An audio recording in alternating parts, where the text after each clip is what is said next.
Jaga mulut, jaga tangan. Buat sebagian orang,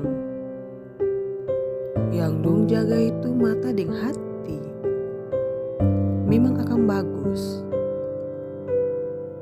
Tapi akang sadiki beda deng apa yang diajarkan opa parbeta. Opa bilang yang harus dijaga itu mulut dan tangan. Seng boleh pakai mulut parcarita yang seng baik tentang orang lain. Seng boleh pakai mulut par kasih keluar kata-kata kasar, caci maki dan sumpah serapah. Baik itu per orang lain atau per diri sendiri. Karena setiap kata adalah doa. Lalu jangan lupa satu lagi.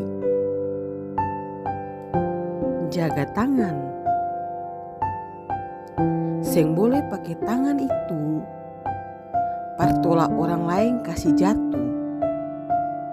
Tapi pakai tangan par hela kasih badiri orang lain waktu dong jatuh. Tangan tuh jangan lincah par ambil orang lain pun piring makan. Tapi tangan itu harus ringan par bisa bawa berkat dalam orang lain pun hidup.